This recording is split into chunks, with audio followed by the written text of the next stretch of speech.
Hi, I'm Todd Heitkamp, the owner of Dakota Angler here in Sioux Falls, South Dakota, with this week's 2-minute fishing report. Well, folks, Mother Nature definitely didn't do us any favors this past weekend with another winter storm moving through the area, and I can't emphasize it enough, folks. In areas that got a lot of the snow, you really need to be careful out there with the ice conditions. Walking is definitely advised, or if you're traveling a well-traveled route or well-known, then maybe a four-wheeler or a snowmobile. But again, I can't emphasize it enough. Be safe out there and use your common sense. But in between the storms, really, on Saturday and even on Sunday a little bit, it was kind of tough on Sunday. But during the week, some guys were catching some walleyes up in the northeastern part of the state. The lakes that have been producing fish the past couple of weeks have continued to do so. Those lakes included Wabe, Bitter, Goose, Blue Dog, Dry Lake by Clark, a few at Indian Springs, as well as Enemy Swim, Roy, and then also Big Stone. Down the southeastern part of the state, those lakes included Thompson, Ponset, Dry Lake by Willow Lake, and then also 81 Ponds, and that has been producing some nice fish lately. And then also Sinai, Whitewood, Henry, we haven't talked about that yet this year, and then also Island, and then Madison. What have guys been using to catch those walleyes? Again, it continues to be a lot of flutter spoons. The VMC Tingler spoon seems to be a popular choice right now, as well as the clam leech flutter spoon. Otherwise, jigging wraps and Rapala ripping wraps have also done the trick. And then as far as the perch bite is concerned, that's starting to pick up quite a bit around the area. Lakes that produced perch this past week included Big Stone, Wabe, Bitter, Ponset, 81 Ponds, and some really nice perch came out of there.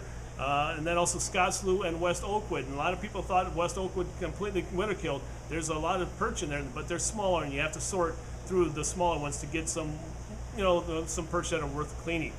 And honestly, as far as what they've been using this past week, it seems like it's shifting over to like a drop chain type of presentation, jigs such as the Lindy Perch Talker, the Haleys, as well as the Pilkies seem to be the bait of choice, or the tackle of choice, the jig of choice, if you know what I mean.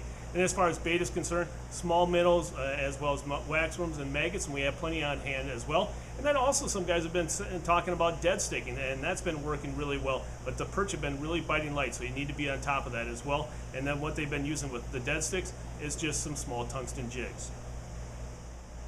In this week's version of Todd's Tackle Tips, we're going to talk about some of those flutter spoons that we've been mentioning the past couple of days. A lot of people have been asking, well, how do you fish them? Folks, it's really not brain surgery on this one, because what it is just the simple name, the flutter spoon. You just let it fall, and as it falls, it will flutter or slowly fall and act like a dying or a dead minnow. And that's the presentation that a lot of walleyes have been going after right now, whether or not you're talking about the VMC Tingler spoon, or the tumbler spoon, or the clam leech flutter spoon, or the custom jigs and spin slender spoon. It doesn't really matter. The whole presentation has been with a minnow head, and then as it falls, it will flutter back and forth. And so when it gets down to the bottom, lift it up gently. You don't have to rip it like a normal jig. Just lift it up, and so it will flutter back down to it. And the whole thing is, as well, with some of these weather fronts that we've been dealing with, you have to be looking for those more aggressive fish. So when you start marking those fish, lift it up off the bottom a little bit, higher and higher, to see which ones will come up and target that bait of that minnow head. So again, you want to have those fish come up off the bottom. Those are going to be the more active ones. If they go back down, the pressure is high, and then maybe you need to start downsizing your presentation. But again, the flutter spoons have really been doing the trick, tipped with a minnow head. So again, the key is, doesn't matter what choice you have and what size, it's just, again, letting the jig and do its trick by just slowly falling down to the bottom and then moving it up to find those active fish. So again, try it. If you haven't done it, try any of the flutter spoons that we have here at the store. Now it's time to take a look at a few photos that you sent in to me this past week.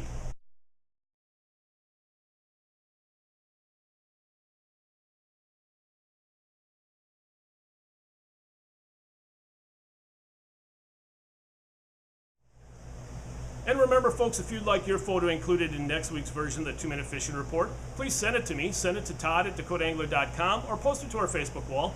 And if I use your photo, your name will be entered into a monthly drawing for a $25 gift certificate. And folks, before we end this week's report, I want to remind you that if you're looking for waxworms or maggots, we have have them available in bulk. You can order them by calling us here at the store at 605-336-9132, or you can stop by the store and do it in person, or you can also do it online at dakotaangler.com, and we'll ship it out the next day. However, if you're placing the order on Thursday, we're not going to be able to ship it out until the following Monday, because we don't want that bait sitting in a warehouse somewhere, if you know what I mean, and dying. So again, if you're needing bait for the upcoming weekend, it's best to place the bait order on Monday or Tuesday, and we can get it to you in time for your weekend trip. The other thing I want to remind you of is that next week we will not have a 2-minute fishing report. I know some of you are going to be severely disappointed, but it's time that for us to take a vacation. So I will be away for 1 week. So again, we will not have the 2-minute fishing report for next week. Well, folks, that's this week's version of the 2-minute fishing report. For Dakota Angler, I'm the owner, Todd Heitkamp, and as we say around here, fish on! We'll see you next week, and again, or I should say, see you in 2 weeks. And again, thanks for watching. I greatly appreciate it.